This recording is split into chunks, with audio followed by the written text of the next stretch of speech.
con Juan Ramón Cuadrado, que es catedrático de Economía de la Universidad Camilo José Cela. Me parece que ya nos acompaña. Juan Ramón, muy buenas tardes.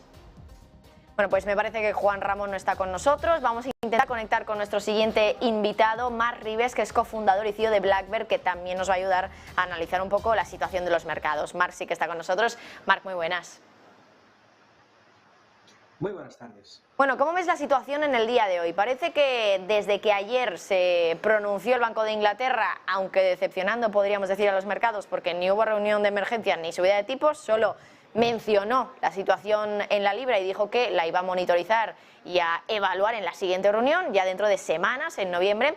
A pesar de eso, la libra ha subido, es cierto que cayó un poquito al principio, pero luego ha llegado a superar de nuevo los 1,08 dólares. Tenemos al mercado subiendo. Ha hablado, por ejemplo, ahora hace unos minutos Lagarde, Powell, aunque no ha hablado sobre política monetaria en sí, sobre normalización de política monetaria, sino más bien de stablecoins, cómo pueden regular todo esto de las finanzas descentralizadas. ¿Cómo ves en general el panorama actual y la reacción de los mercados financieros? Subidas que estamos viendo en Europa, en Wall Street, subidas de más del 1,5% para, por ejemplo, el Nasdaq, que hemos llegado a ver esos futuros del Nasdaq subir más de un 1,5%. ¿Cómo ves todo?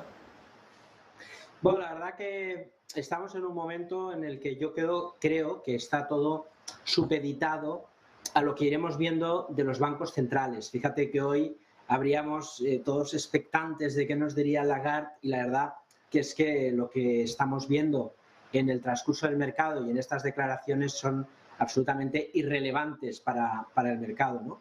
Y la verdad que yo creo que queda en el tintero algo que hemos visto las últimas semanas respecto de las declaraciones de Powell, que es muy importante el discurso marcado de que no va a esperar un dato negativo de inflación para actuar.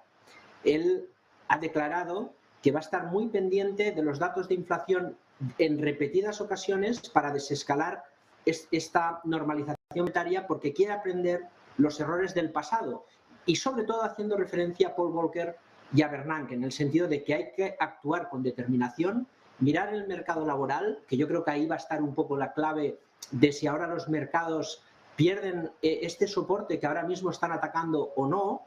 Y si en el discurso que podemos intuir esta semana de Powell nos dice algo, no como Lagarde, y a lo mejor los mercados pueden reaccionar desde aquí o atacar estos soportes, ¿no? Las bolsas están en un nivel de ya cierto pánico y dolor. Es cierto que podrían perder soportes y profundizar un poco la herida, pero también es cierto que fuera de la renta variable el horizonte es absolutamente lamentable, porque lo que estamos viendo en la renta fija es histórico, es un crash absolutamente alucinante. Estamos viendo el boom alemán con caídas superiores al 20%, y eso cualquier cartera de renta fija es inadmisible, ¿no? Y por eso estamos en niveles de mínimos históricos de ese híbrido, del índice híbrido que mira las carteras 60% renta variable, 40% renta fija, ¿no? Y en el mercado de divisas, como bien decías, también estamos viendo movimientos absolutamente históricos. El mercado está histriónico y toda esa reestructuración de activos que estamos viendo en el mercado de divisas, lo hemos visto en el eurodólar o lo hemos visto en el cable, como estabais diciendo ahora, es que estamos viendo cosas que probablemente no veremos nunca más, al menos nuestra generación o durante mucho tiempo. Y eso es una reestructuración de los capitales. Fíjate que estas caídas no son más que los inversores cogiendo todo su dinero y yéndose a comprar renta fija de corto plazo en activos denominados en dólares, es decir, en bonos del tesoro de corto plazo. Claro, todo eso nos hace pensar que también es complicado que veamos más conmoción en el mercado, porque ya la hemos visto, ¿no?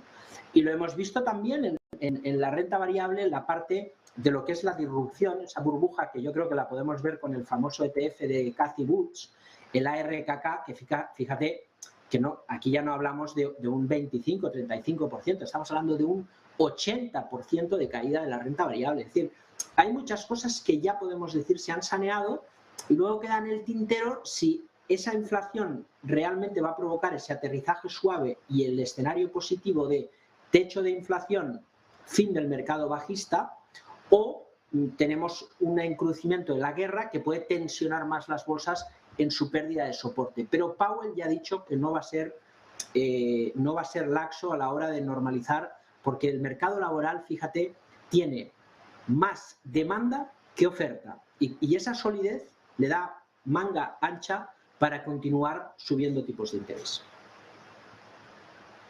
Bueno, pues Marc Ribes, se nos agota el tiempo porque al final pues hemos tenido que dedicarle un poquito más tiempo a Powell y a Lagarde en esa comparecencia de la tokenización de las finanzas, donde han hablado de stablecoins, no han hablado de inflación, de recesión, de desaceleración económica. Es lo que queríamos escuchar, lo que quería escuchar el mercado, pero bueno, mientras tanto hemos tenido alguna declaración sobre las stablecoins y la opinión de Lagarde y Powell respecto al tema. Marc Ribes, se nos agota el tiempo, lo siento, pero muchísimas gracias por estar aquí con nosotros, cofundador y CEO de BlackBerry. Como siempre, gracias, Marc. Gracias a vosotros.